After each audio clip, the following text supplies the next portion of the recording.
in order to figure out what you're going to want to do to replace your income in retirement, you need to know where to take your money from in retirement.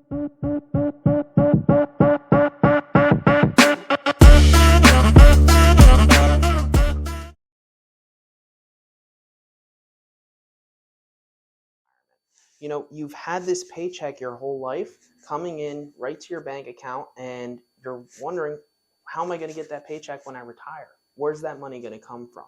You know, so it's important to know, when should I turn on my Social Security?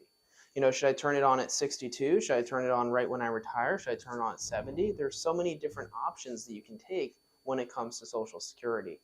You know, if you wait longer, you can have more income paid out to you from Social Security. And I think everybody knows that. But it's not always the best thing to do in each person's particular case. If you don't have the funds in your investment portfolio to supplement your income while waiting on Social Security, it's going to make sense to take it sooner. If you do have the funds to supplement your retirement from your investment portfolio, it may make sense to delay until age 70 so that you can get as much income as you can from the Social Security system that you put all this money into. You know, so that's one income strategy that we use. Oftentimes, we're looking into what are the specific full retirement age amounts for each couple. If one person has a significantly higher amount than the other person, it may make sense. It may pay to have the person with the smaller Social Security amount turn on theirs earlier, maybe turning theirs on at age 62, allowing it to continue to grow. And then once the person with the higher Social Security turns on their Social Security, they can convert to 1/2 of the higher Social Security.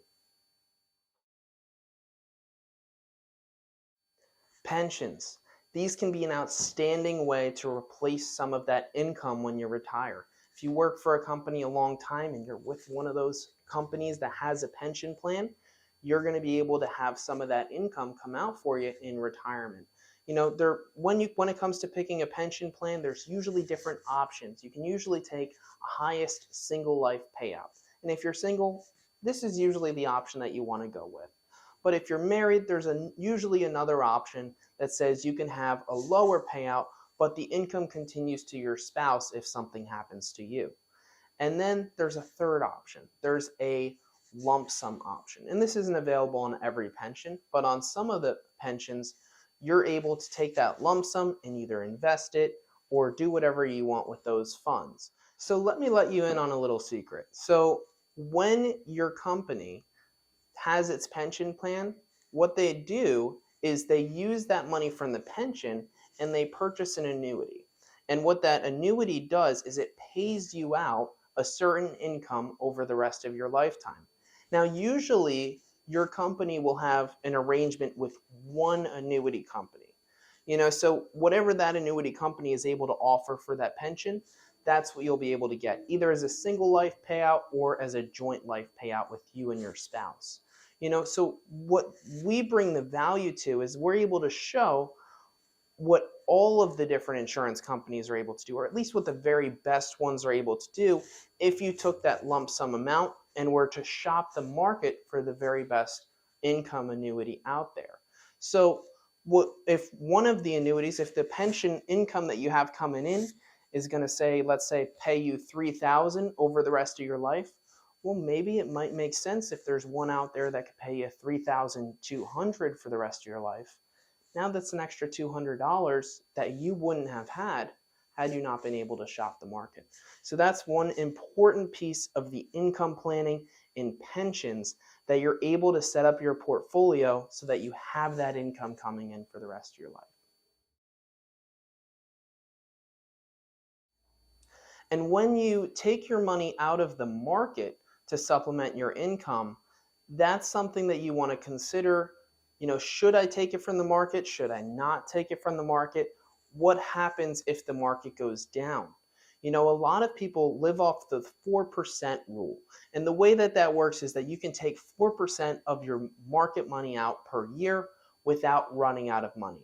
Now, there are some flaws to this rule. Like, let's say you have $1 million in 2007 and then you're taking 4% out, so you can take out 40,000 a year.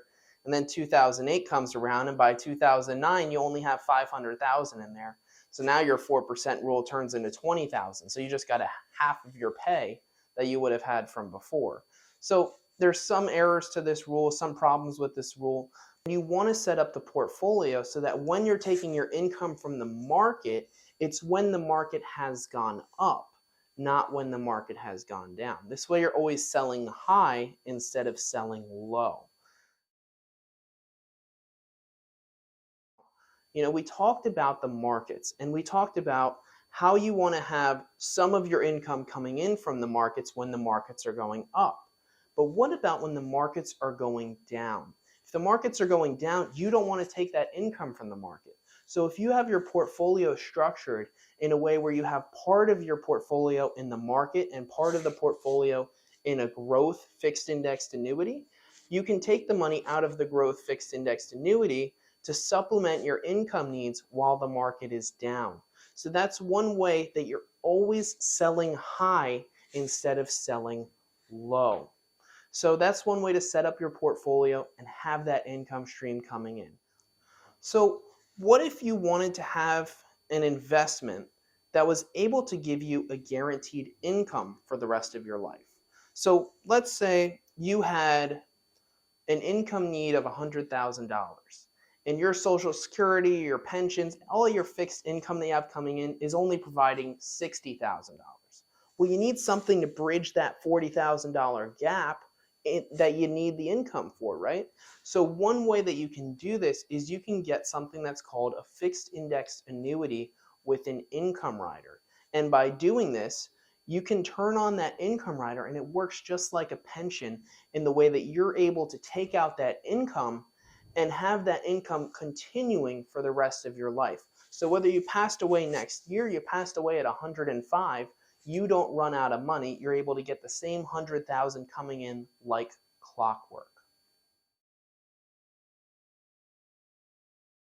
Another way to plan for your retirement income, and this works especially well if you're younger, is cash value life insurance. So you can contribute funds, taxable earnings that you have, into this cash value life insurance and have that money continue to grow for you, and then take it out tax-free in retirement with growth. So you put the money in, you get the growth, you take out tax-free income in retirement, and this can be a strategy that works really well for you income-wise. So those are the 5 income strategies in retirement.